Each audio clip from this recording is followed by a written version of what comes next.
真正的冠军不在乎外在的成就，而在于神得着荣耀。当尼希米把一切归功于神，带领百姓归回正路的时候，耶路撒冷焕发新生。属灵的冠军是那些在试炼中坚持使命、持守信仰，把荣耀归给神的人。这就是勇气的力量，也是得胜的秘诀。正如莱斯特·萨姆牧师常说的，冠军是在考验中诞生的。今天我们一起来读《你能成为一个冠军》这本书的第9章和第10章，一起领受从神而来的勇气与胜利。第9章，懦弱和勇气。参巴拉、多比亚和他们的邪恶同伙是典型的恶霸。恶霸是那些试图掩饰自己的懦弱，并将其伪装成勇气的人。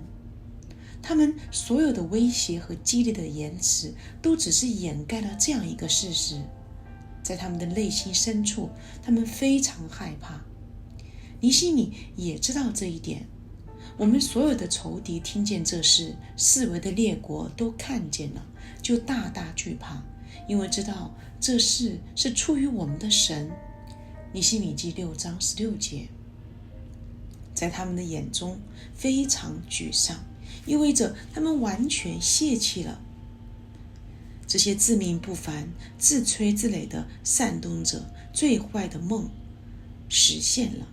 在他们眼前，耶路撒冷的城墙从垃圾堆中复活。对上帝的子民来说，这是荣耀的一天；像参巴拉和多比亚这样的人来说，则是噩梦成真。这两个人和尼希米之间形成了多么鲜明的对比！仅仅6个月前，他们还在得意洋洋、趾高气扬、自私自利的当权者，而尼希米曾是另一个统治者宫殿里的仆人。现在他显然控制了耶路撒冷，而他们不过是普通的流氓，不受欢迎，无法进入他们曾经无情压迫的城市。这是一篇关于懦弱和勇气的研究，谁能预料到会是这样的呢？就在几个月前，尼希米还站在波斯国王面前，膝盖发软，羞怯地寻求去耶路撒冷的许可。于是我甚是惧怕。他在尼希米记2章2节中写到那一刻。难道就是这个人现在听了先知描述的一个奸诈的计谋，并自信地回答说，像我这样的人岂能逃跑呢？像我这样的人岂能进入殿保全生命呢？我不进去。尼希米记6章11节。这是一个真正的冠军的标志。他唯一的恐惧是达不到上帝为他设定的标准。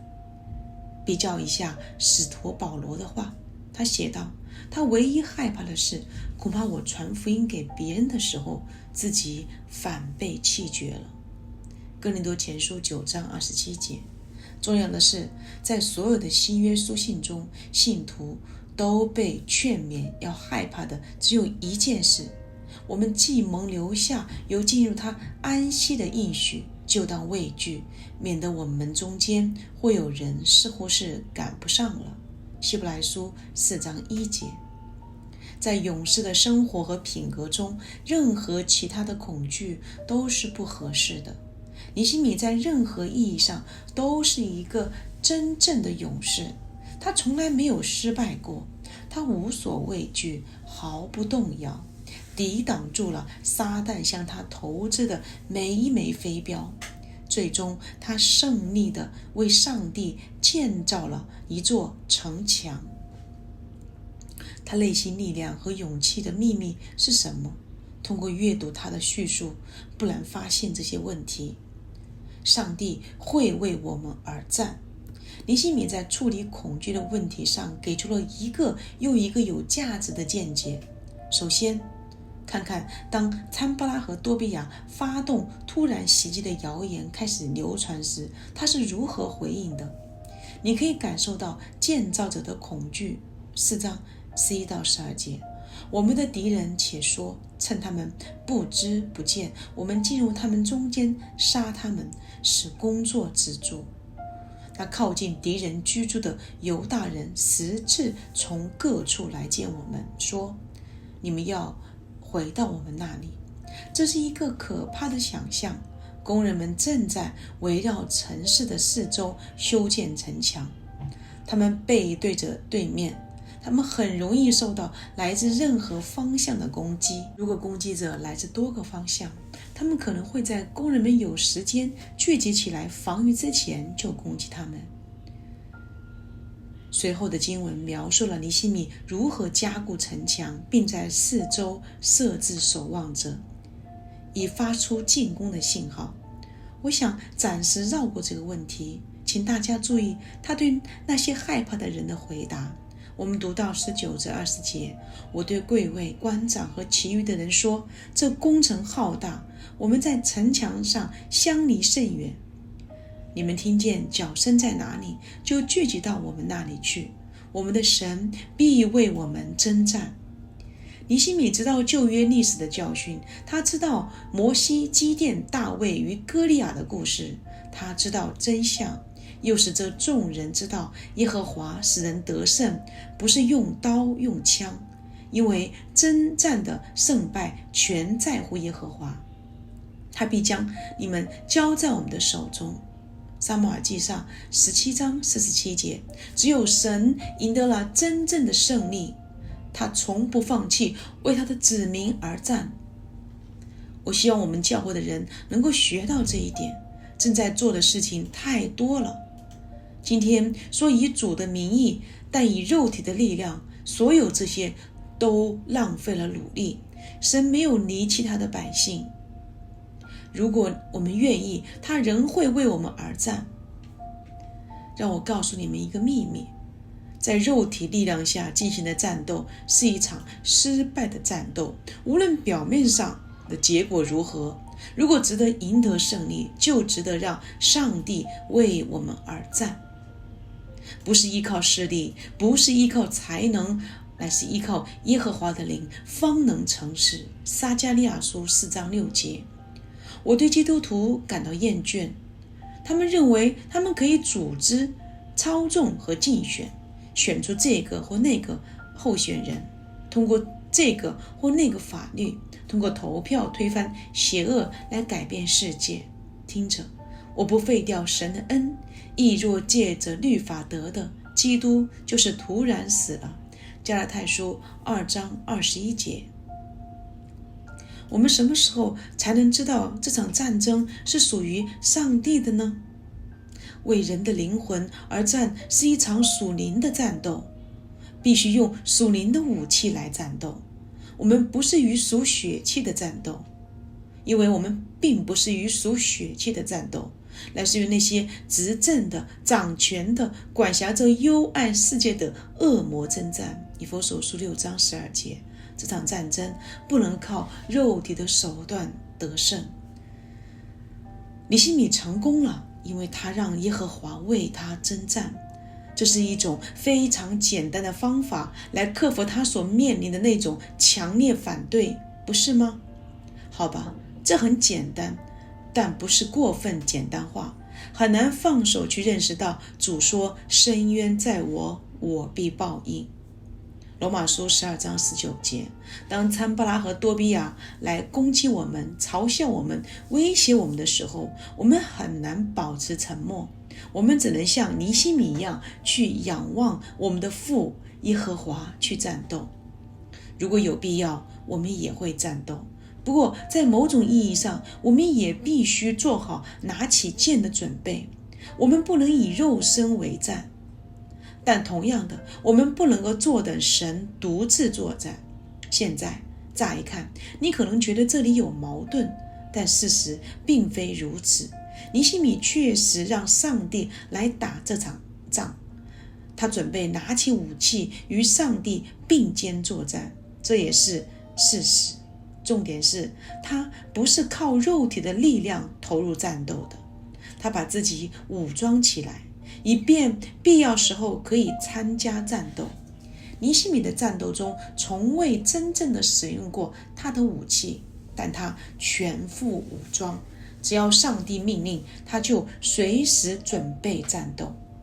尼希米记4章13到14节描述了他所采取的措施。所以我使百姓各按宗族拿刀、拿枪、拿弓，站在城墙后边低洼的空处。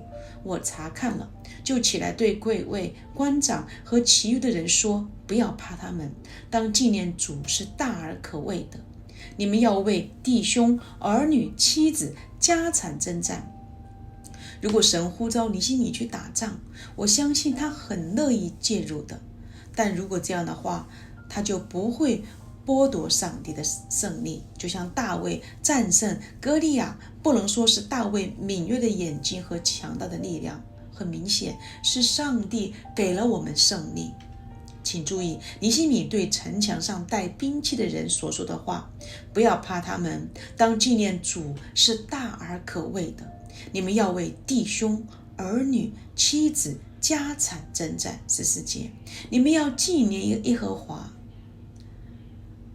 一个很好的平衡是上帝给了我们胜利，有了这种认识，我们就有了战斗的勇气。以色列人一直在这个概念上挣扎，有时他们以肉体的力量投入了战斗，认为他们的绝对数量和军事智慧会赢得胜利。在这些情况下，上帝总是让他们在敌人的手中受到沉重的打击。撒母耳记上4章2节记载了这样一场战役：以色列人败在非利士人面前，非利士杀了以色列人约4000，这是为他们的肉欲而付出的高昂代价。还有一些时候，以色列人以为上帝会为他们而战，他们可以坐视不管，结果他们同样惨败，甚至惨败得更惨。在被非利士人打败之后，撒母耳记4章3至11节描述了以色列人如何认为，如果他们把约柜放在他们队伍的前面，上帝肯定会毫不费力地打败他们的敌人。这并没有发生。第10节，非利士人和以色列人打仗，以色列人打败了，各向各家奔跑，被杀的甚多，以色列的步兵扑倒了3万。在第一场战役中，他们的罪是骄傲，这一场他们的罪是自以为是。当耶稣引用申命记6章16节对魔鬼说是的，又写着说不可试探主你的神。你不能只是坐在那里期待上帝像灯里的精灵一样来帮助你，你也要做好你的那份。你的祈祷添点劲。摩西努力解决这个问题，总是对以色列的故事微笑。从红海逃过法老的手，他们差一点就没能到达，因为摩西在海边停下来参加祷告。法老的军队追赶以色列人，直到他们不能再往前走。他们面前有不能通过的水面，他们也没有船。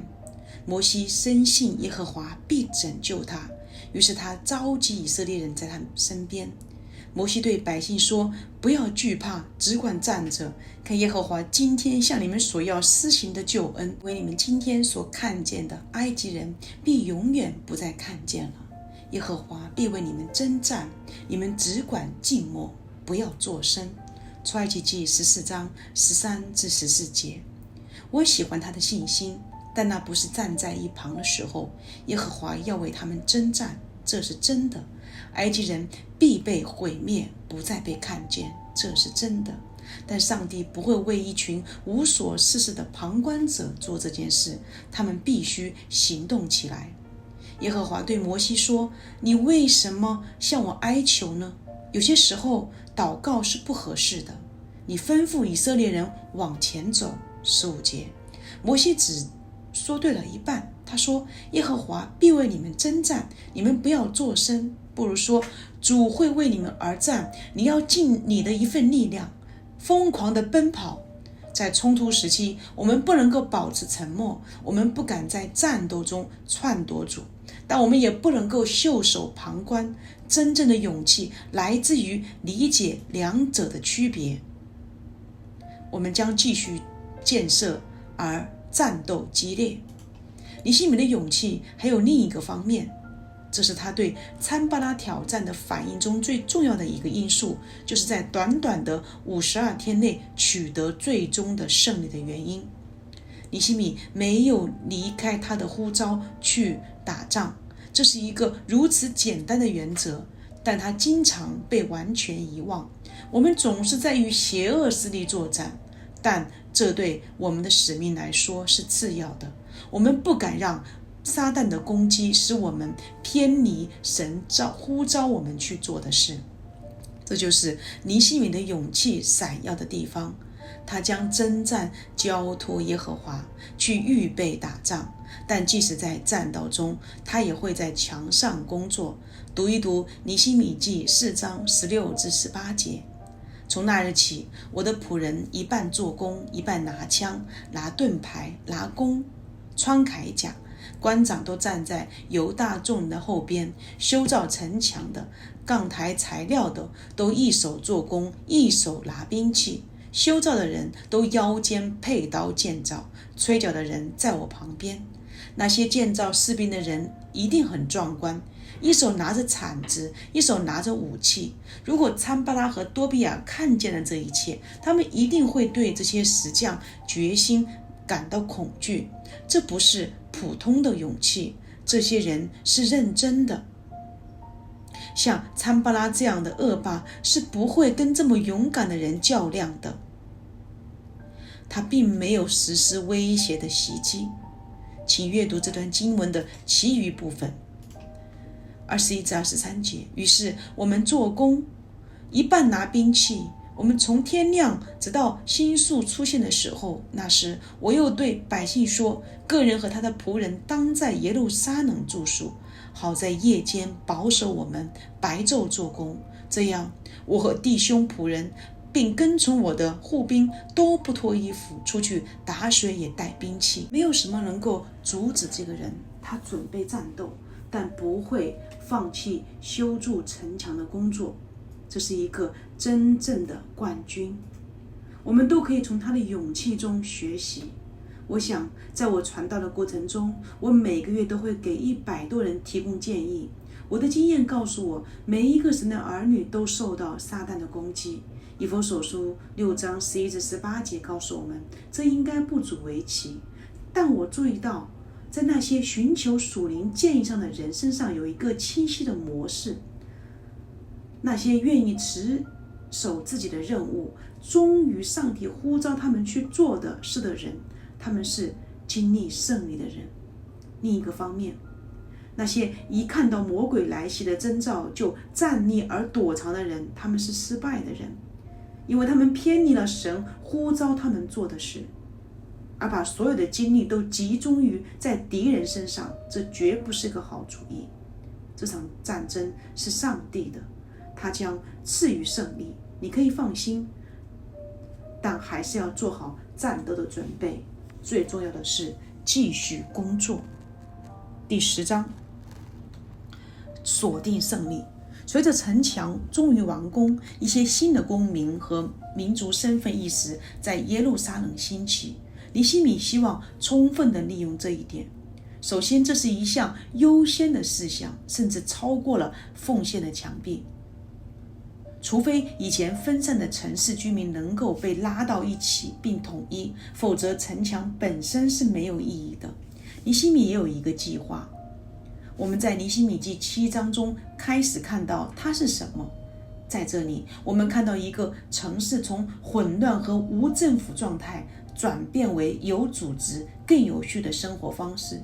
尼西米想要巩固人民，他将使城市井然有序，有新的统治者，对遗产的新认识，对家庭关系的新理解，最重要的是对上帝的新奉献。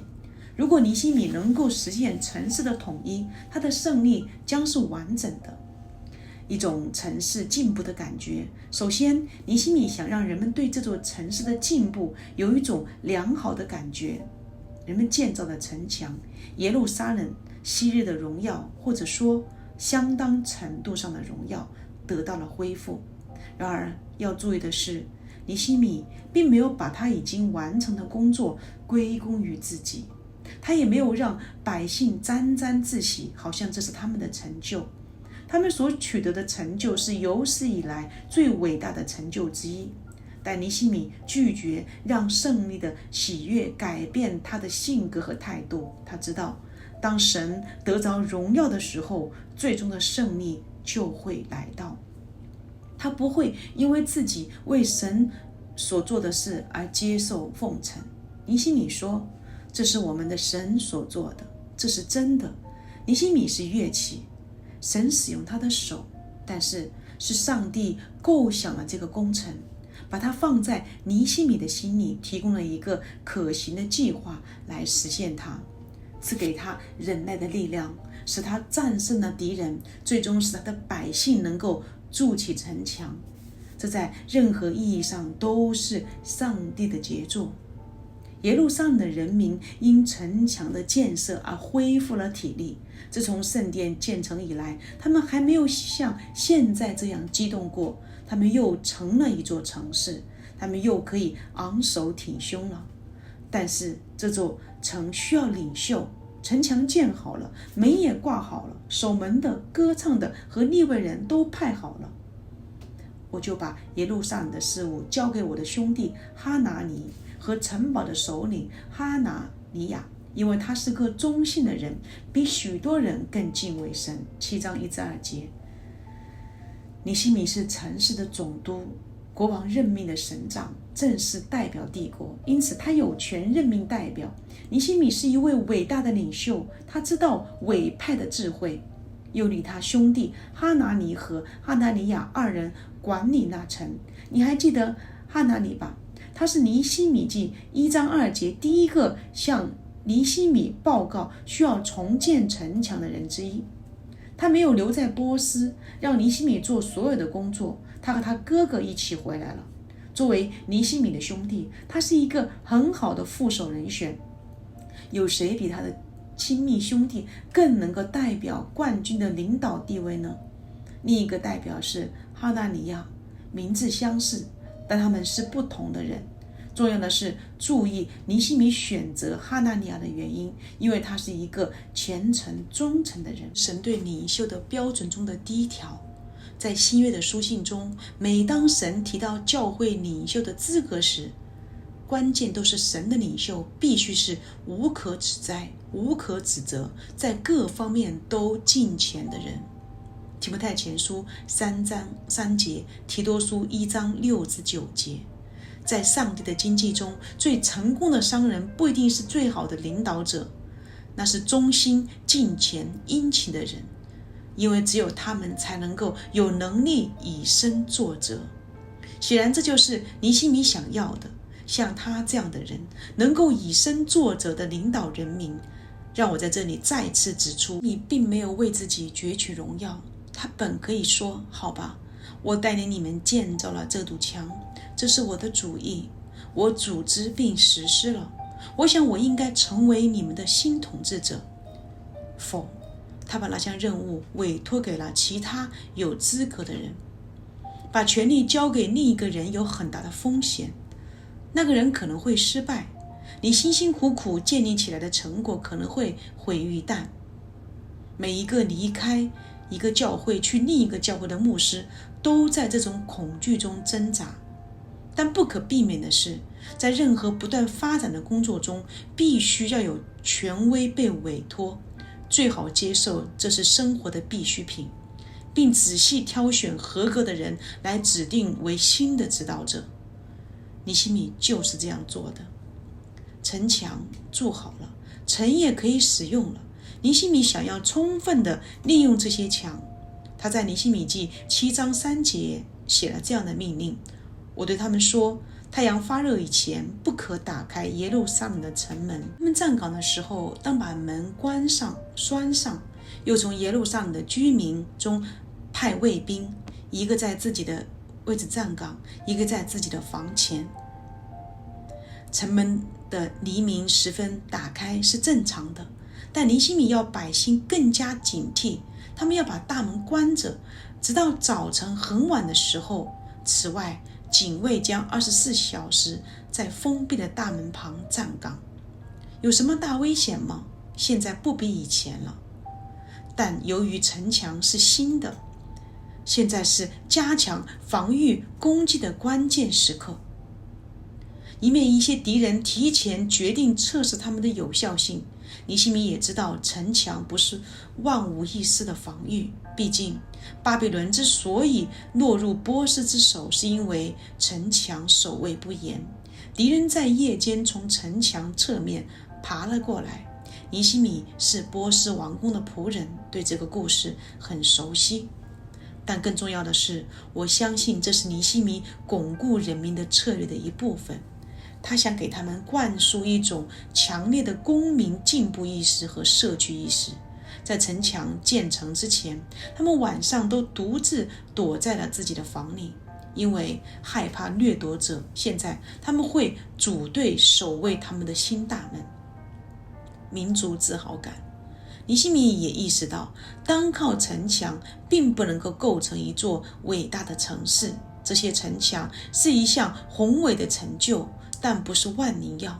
现在他必须以一种新的民族认同感把这座城市的人民团结起来。要做到这一点，他们有必要回到自己的根源。这是一堂非常实用的历史课。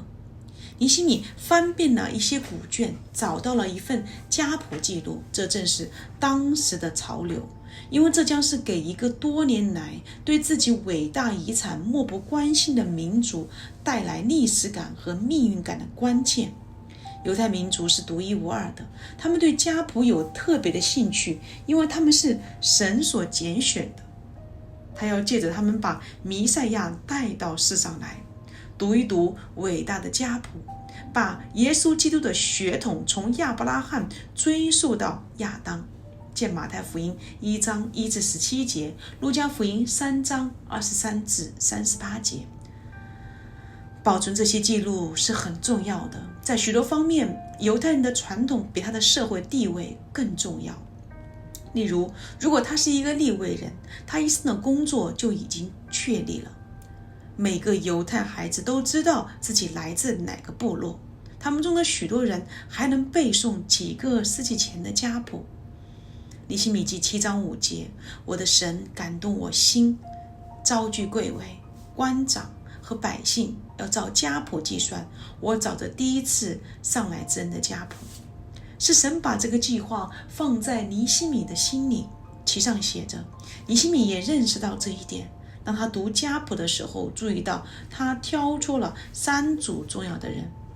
第一次提到他们是在第1节，守门的、歌唱的利未人。他在43、45节再次提到他们，利未人和大卫的后裔，就是耶稣亚和甲灭的子孙74名，歌唱的亚萨的子孙148名，守门的沙龙的子孙、亚特的子孙、达门的子孙、亚古的子孙、哈迪达的子孙、朔拜的子孙，共138名。尼希米在第7章的最后1节再次提到他们，于是祭司、利未人、守门的、歌唱的、民中的一些人离提丁，并以色列众人各在自己的城里。73节，这3组人是谁？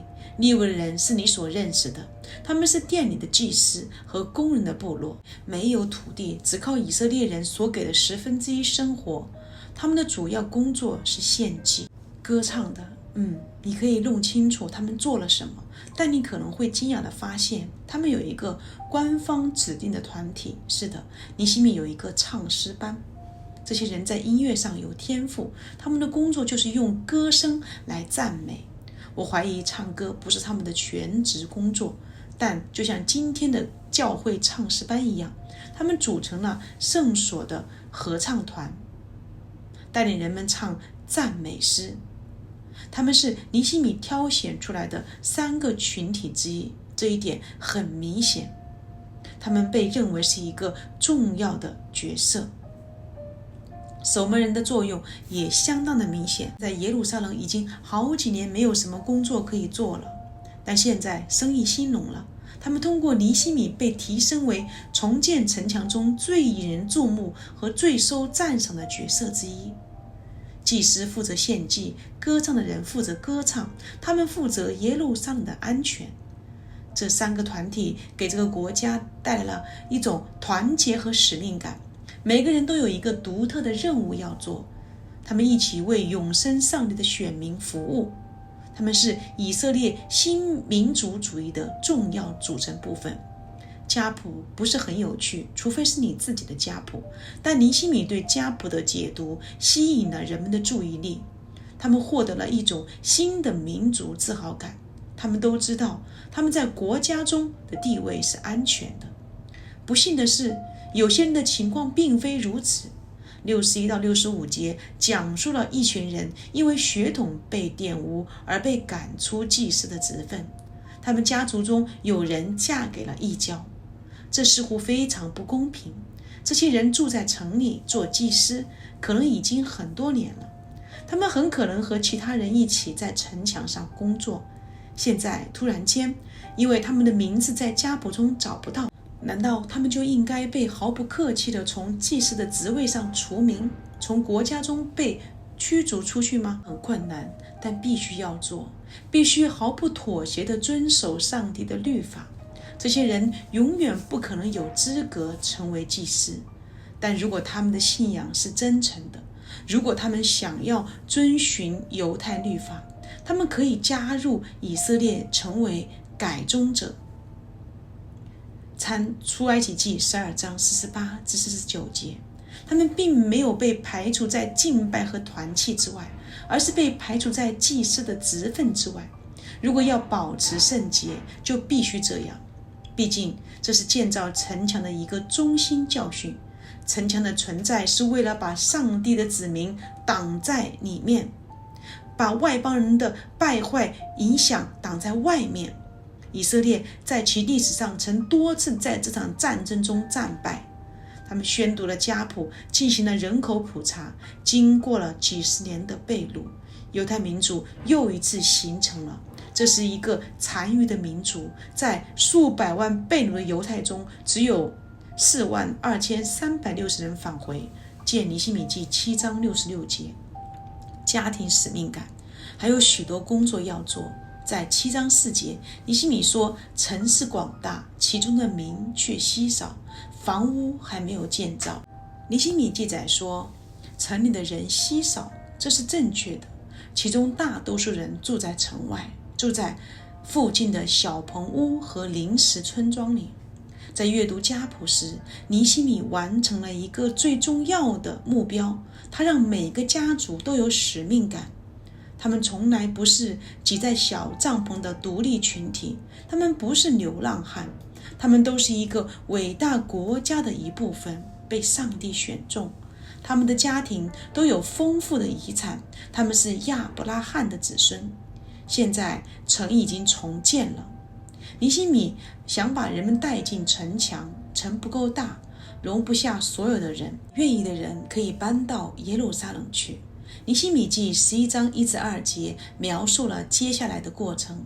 百姓的首领住在耶路撒冷，其余的百姓自谦，每10人中使用1人来住在圣城耶路撒冷，那9人住在别的城邑。凡甘心乐意住在耶路撒冷的百姓都为他们祝福。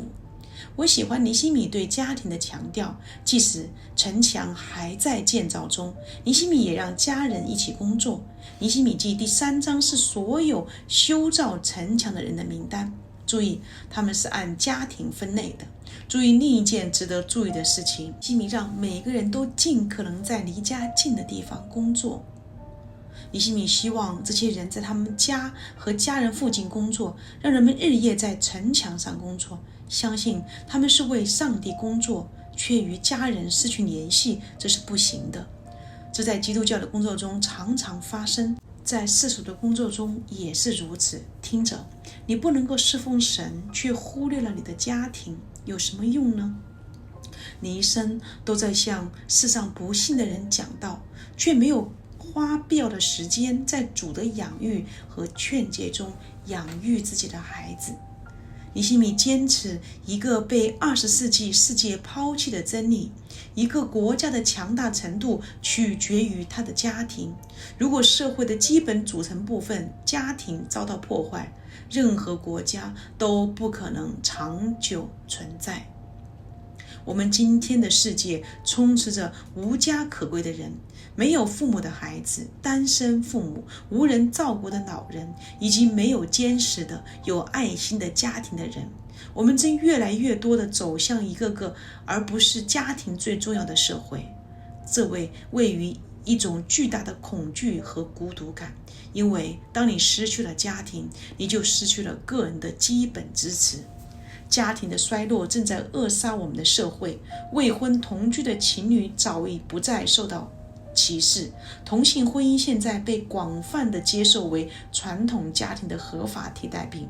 职业母亲把孩子放在日托中心，让别人来抚养，这是国家的悲剧。今天的结婚夫妇中有一半以上会在结婚10周年之前就离婚，是基督徒的家庭也不能够幸免于困扰其他社会的问题。我们正在失去尼希米努力争取得到的土地。在耶路撒冷取得了明显的进展，这座城市恢复了生机。但是有一件重要的事，毫无疑问是所有事情中最重要的一件必须解决。尼希米要使百姓完全得胜，就必须使他们归向神的道。